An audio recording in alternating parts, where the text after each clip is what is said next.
The information provided in this podcast is alleged and based on our understanding and research at the time of recording. Some of the names have been changed to protect identities. We make every effort to ensure the accuracy of the information presented, but we cannot guarantee that all data is entirely accurate or complete. The opinions expressed herein are solely those of the hosts and contributors.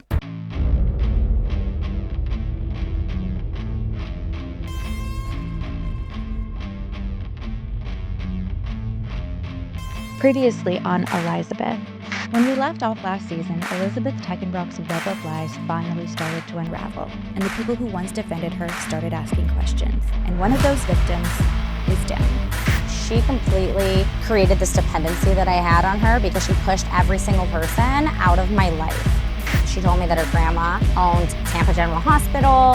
I called the landlord, the leasing agent of the property she supposedly leased. Okay, I was just calling because I told him I was a little bit suspicious of a job offer I received who claimed to have leased that property for an organic shop.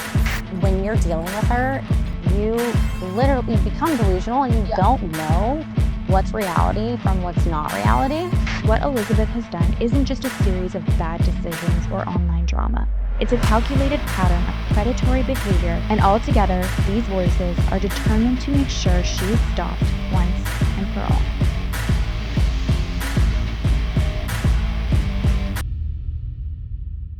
Before the fake illnesses, the fraud, and of course the cupcakes, there was Chris. Not Tartan Pinterest wedding and father of Liz's daughter, who she was still engaged to when she started a relationship with Andrew Chris. That was Chris number 2. And before Chris number 2, there was Chris number 1. A kid who fell in love with a girl he thought he knew.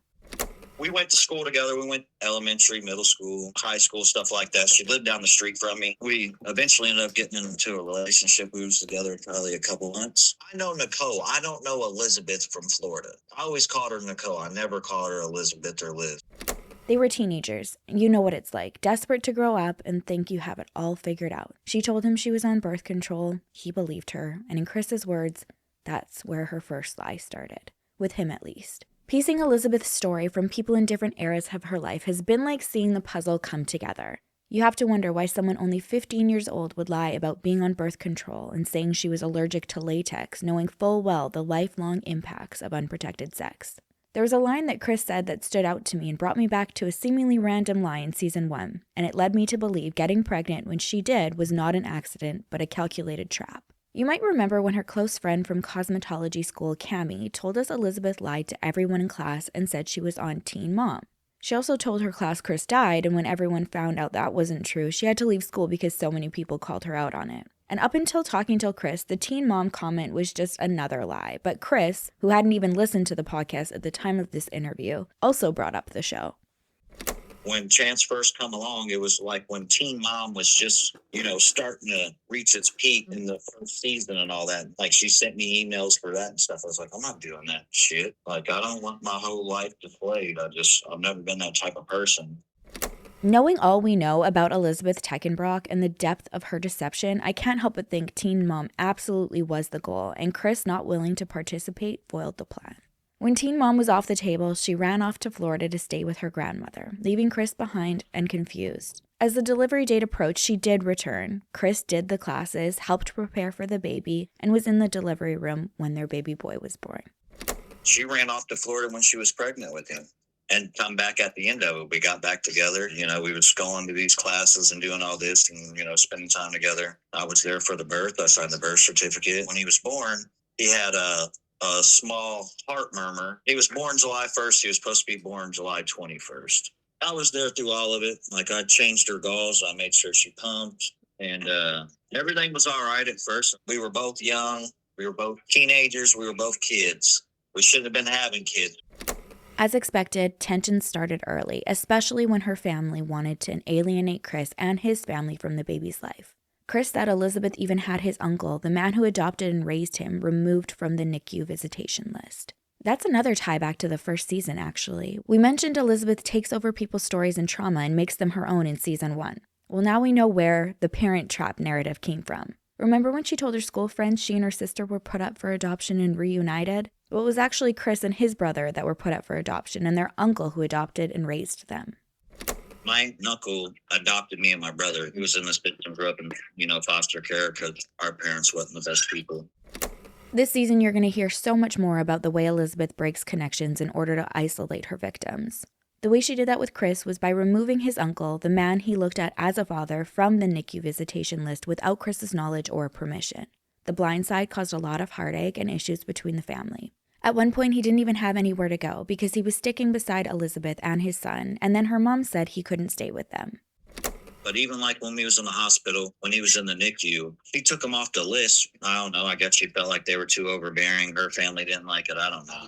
Well, they ended up, they was heartbroken, whatever. So I couldn't go back home. Then that's when her mom was, oh, well, you can't live here. And then she told me, oh, I'm the one that took them off the list.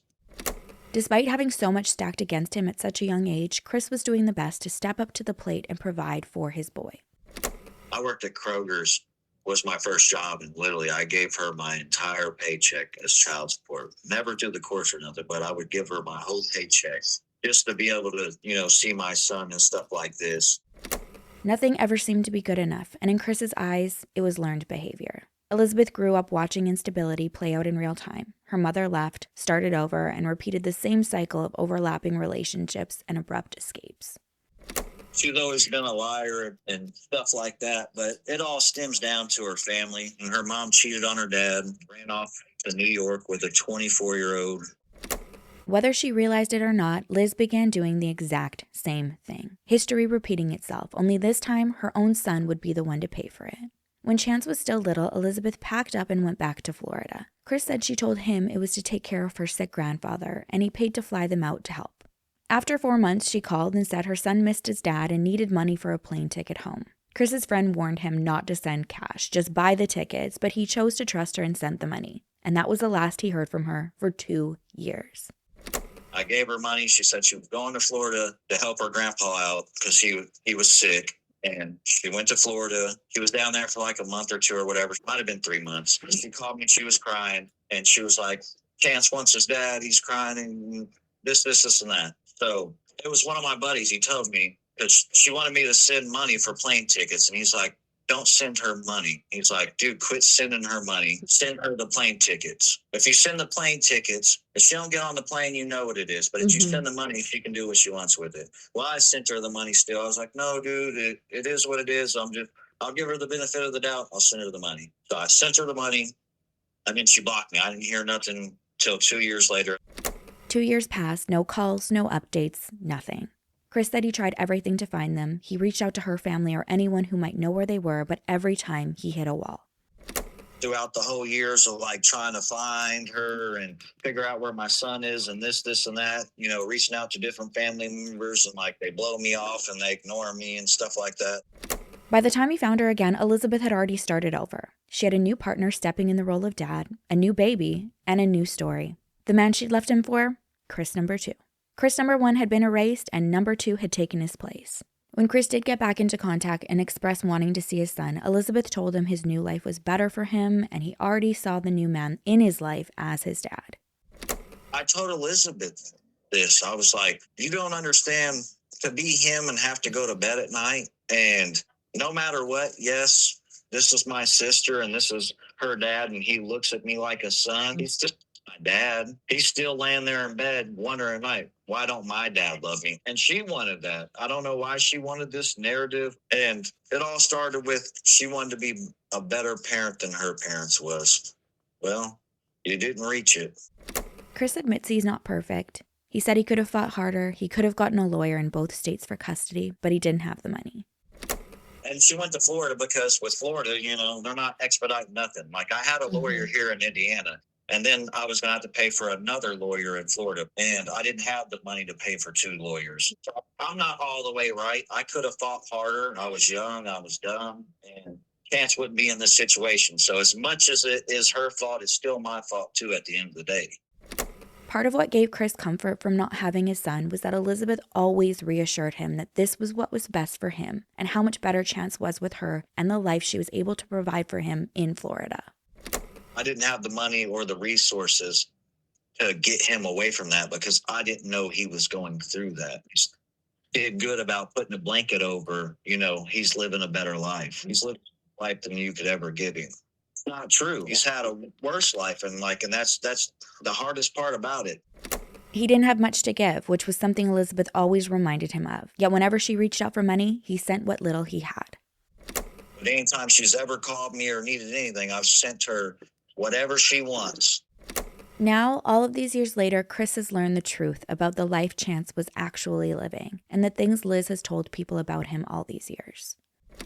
Yeah, so they both lived with me. I mean, I would pick them up from school. I'd make dinner. She was either out working or she'd be on a live, and I'm doing homework and I'm intervening them fighting. You know, they came to visit my parents here in Maine. I didn't realize this, but when she was right at the beginning, when she was living with Sam at his apartment, Chance was by himself in that house with the dogs. And she would just Uber Eats him food. And it was like for about 2 weeks, and he didn't go to school. She says that, she has maybe months or weeks to live, and she would like for me to get a closer bond with Chance. So I would have Chance stay the night at my house so Chance could bond with my son. And it got to the point sometimes where she wouldn't come back, and I would have to threaten Child Protective Services to come pick up her child. He didn't have enough clothes, and I would have to take him to school. The second night, really, that her and I hung out, we literally went straight from Sound Lab to go pick up Blake and Chance to take them to school. So we were stuck, okay? Every time she had to transport the kids from one place to another, it was always back at the grandma's house. While Elizabeth was assuring Chris that Chance was living the best life possible, the truth was the complete opposite. Behind those promises of stability and success was a reality that no child should ever have to endure. Chance was bounced from place to place, often staying with people he barely knew. Elizabeth would tell him to get comfortable, to build connections with these strangers, because as she put it, they'll be your guardians when I die. He fell behind in school after missing so many days and was eventually held back a grade. The child she claimed was thriving was struggling. And then comes one of the most heartbreaking parts, the amount of times Chance was left to fend for himself. While Elizabeth was out playing house with new boyfriends and partying every night of the week, Chance was home completely alone for weeks. The conditions inside the apartment became so bad, so neglectful, that the dog walker even reached out to Rachel to raise the alarm. She said the place was covered in dog feces, a 12-year-old living in filth, waiting for somebody to come home. We were able to confirm with her boyfriend at the time that Liz was not concerned in the slightest. It was him who was constantly suggesting getting Chance to his grandma's, but Liz said he would be fine and would send Uber Eats with whatever credit card she had access to that day for him to eat.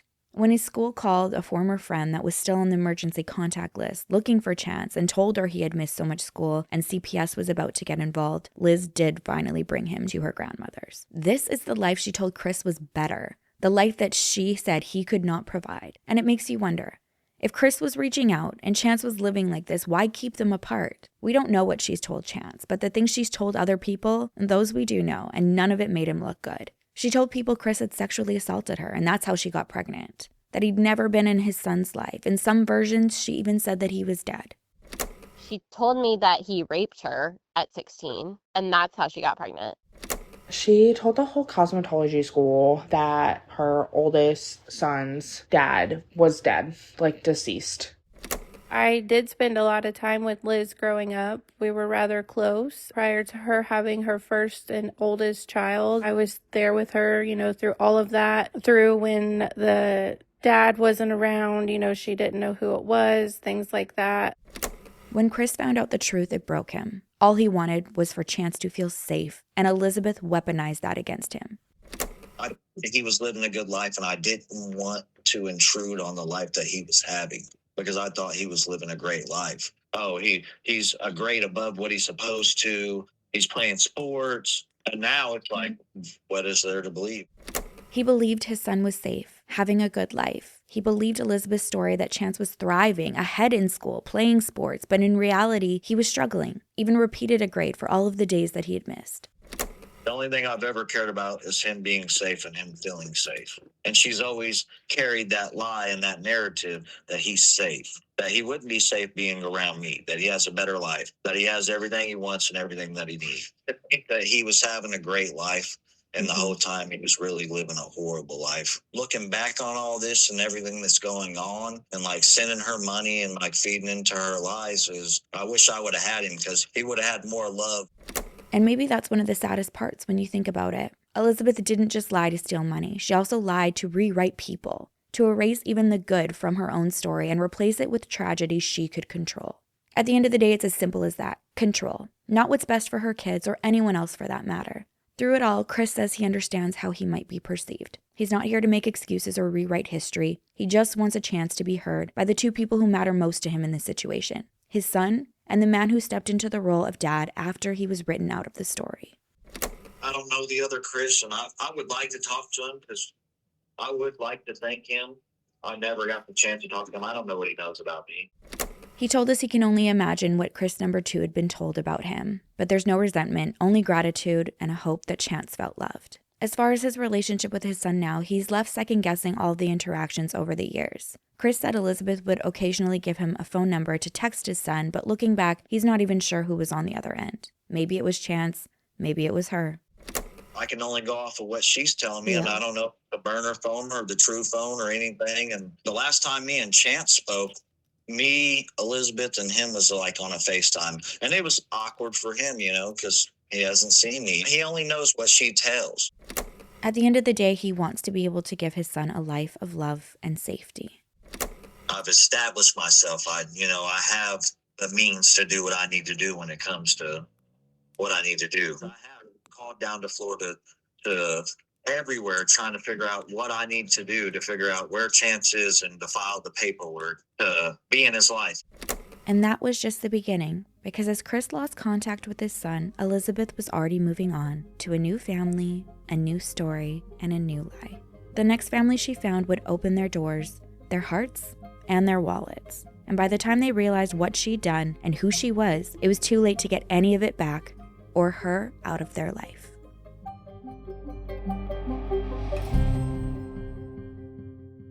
This season on e-LIES-abeth. I asked about how much, the surgery was for cancer, and it was $20,000. So I was like, all right, maybe I can help. Here's my thing is I thought I had a whole relationship with her. If I knew that them two were still together, I would have never have done anything like that. I'm thinking she's divorced and single. Okay, and this is why I feel so anxious, is because they would make me pretend, and it was all threat to make me feel like I had no other choice. But I just was freaking out. I was like, oh my God, what have I gotten myself into?